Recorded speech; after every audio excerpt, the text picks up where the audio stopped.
오늘은 전도서 11장 3절부터 4절까지의 말씀을 가지고 기회를 잃어버리는 날이 곧 오리라 라는 제목으로 하나님의 말씀을 함께 상고합니다. 전도자는 오늘 본문에서 구름에 비가 가득하면 땅에 쏟아지며 나무가 나무로나 북으로나 쓰러지면 그 쓰러진 곳에 그냥 있으리라 이렇게 이야기해요. 오늘 본문은 재앙에 대한 보충 설명으로 볼 수 있는데요. 폭우가 쏟아질 것이며 나무들이 나무로나 북으로나 쓰러지게 될 것이다.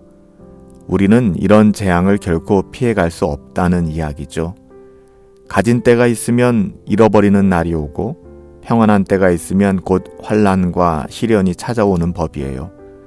그러기에 사람은 언제나 나무같이 죽게 될 것이고 결국에는 아무것도 하지 못할 때가, 모든 기회를 잃어버리는 때가 오게 될 것이다. 성경은 이렇게 이야기하고 있습니다. 하지만 우리는 이런 재앙의 날과 죽음의 날이 멀리 있다고 착각하며 살아가게 되는 것이죠. 하지만 이런 재앙의 날은 결코 멀지 않아요. 곧 찾아오게 될 것입니다. 에스겔서 7장 19절 말씀에 보면 이런 재앙의 날에는 사람들이 은을 길거리에 던지게 될 것이다. 이렇게 이야기하고 있어요. 이제 필요 없기 때문이죠. 평생에 그것을 모으며 그것에 집착하며 그렇게 살아왔지만 정작 이것이 아무것도 아님을 깨닫게 될 거예요. 재앙의 날에 그렇다는 것이죠. 그래서 재앙의 날에는 사람들이 은을 소중히 여기는 것이 아니라 길거리에 던지게 될 것이다 라고 이야기해요. 더 나아가 그처럼 소중하게 여기던 금을 사람들이 더러운 물건같이 여기게 될 것이다. 에스겔 선지자는 그렇게 이야기합니다. 마지막 재앙의 날에는 이런 일들이 일어나게 된다는 것이죠. 그날이 오면 이제는 더 이상 선을 행할 힘도 기회도 잃어버리게 되는 거예요.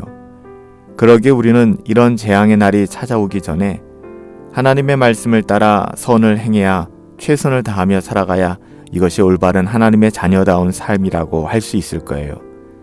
그래서 잠언 기자는 잠언의 지혜를 우리에게 나누어 주며 잠언 3장 27절에 내 손이 선을 베풀 힘이 있거든 마땅히 받을 자에게 베풀기를 아끼지 말아라 라고 이야기합니다. 사도 바울은 갈라디아서 6장 10절에서 그러므로 우리는 기회 있는 대로 모든 이에게 착한 일을 하되 더욱 믿음의 가정들에게 할지니라 이렇게 권면하고 있어요. 또한 사도 야고보는 야고보서 4장 17절에서 이러므로 사람이 선을 행할 줄 알고도 행치 아니하면 그것이 죄다 라고, 그것이 죄가 된다 라고 이야기하는 것이죠.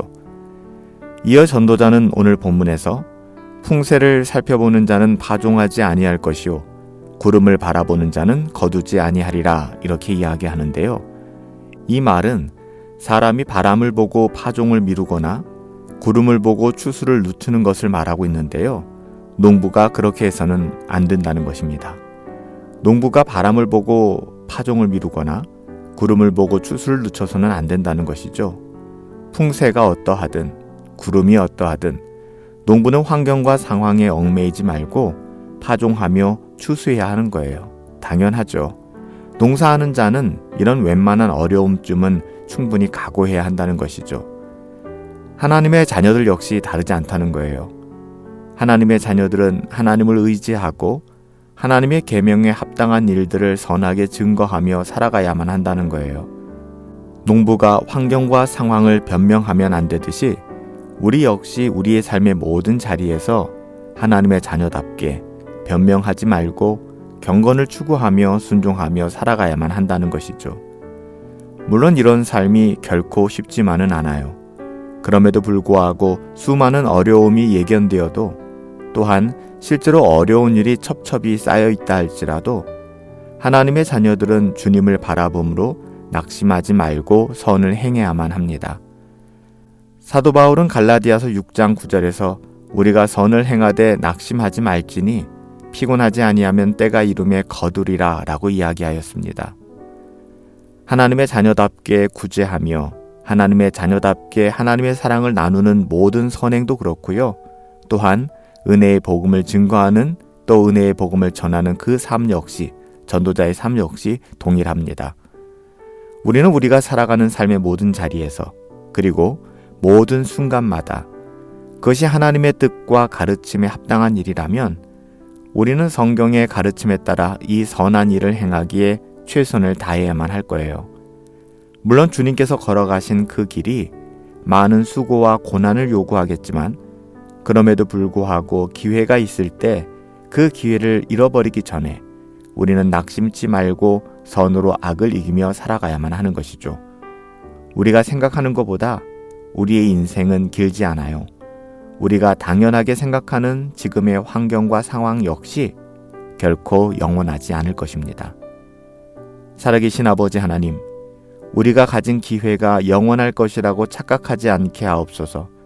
더불어 기회를 기회로 인식하고 지금 주어진 우리의 삶의 자리에서 선을 행하며 살아가되 낙심치 않게 도와주시옵소서. 결코 환경과 상황을 탓하며 자신의 게으름을 변명하지 않게 하시고 오직 지금은 자다가도 깰 때임을 기억하며 더욱 경건을 추구하고 훈련할 수 있도록 은혜 내려 주시옵소서. 무딘 연장이 아닌 예리한 연장이 되어 하나님의 은혜를 드러내며 살기를 소원하옵고 예수님의 이름으로 기도하옵나이다. 아멘. 어제에 이어 기회라는 단어를 곱씹어 보게 됩니다. 오늘 여러분들에게 주신 하나님의 기회는 어떤 것인가요? 그 기회를 잃어버리고 나서 깨닫는 것은 정말 어리석은 거예요. 오늘도 하나님께서 맡겨주신 삶의 자리에서 하나님의 자녀답게 살아가실 수 있게 되기를 예수님의 이름으로 축복합니다.